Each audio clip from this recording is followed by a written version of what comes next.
Startups use Mercury's banking and software to power all of their financial workflow. I'm Brandon, head of InfoSec at Mercury. I've been at Mercury for roughly 2.5 years, but I've been doing information security for probably around 20. IAM, Identity and Access Management, is a huge part of any security program. The human part of that is fairly well mature in most established companies, right? Using Okta, access governance, single sign-on, SAML, SCIM, all those different technologies, right? But a lot of places overlook the non-human side.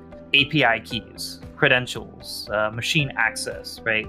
All of those kind of get wrapped in that non-human thing and often overlooked. And there hasn't been a lot of tooling there to detect it. It's kind of been up to like DevOps practices and how we protect those identities.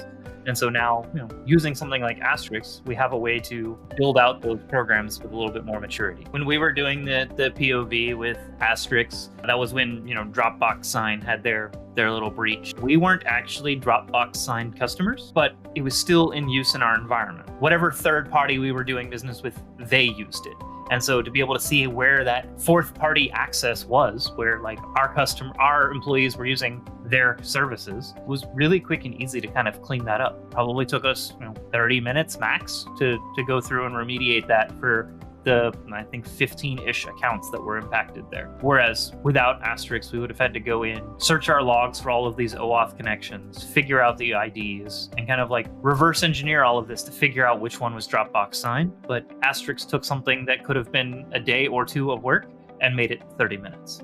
Now, one of the things that really sold me on Astrix was the way you collect business justification. Security tools need to be built for the end user, but provide the guardrails that the security team can enforce, right? And so you want to democratize that security by allowing the end user to explain what this tool is, why it exists in the environment, right? Collect those business justifications. There are over 900 non-human identities in our environment. There is no way for a security team to know all of them. And so being able to get that information from various people who are closest to the situation, be like, hey, why did you docs to Markdown? Why did you enable that in our Google environment? That particular extension has more permissions than it should. Do you really need that? What's your use case? So Anomaly Manager is a good thing, right? Being able to see this tool is always coming from this IP address connecting to these types of resources. Now, all of a sudden, it's from some new place, doing something different, right? Another one is the App Analyzer.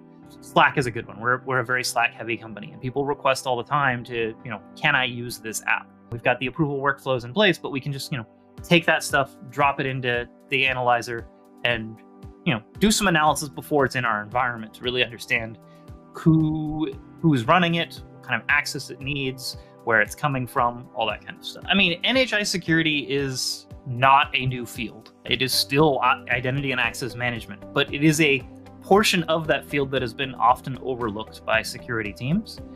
And having the tools that can provide that visibility is extremely important.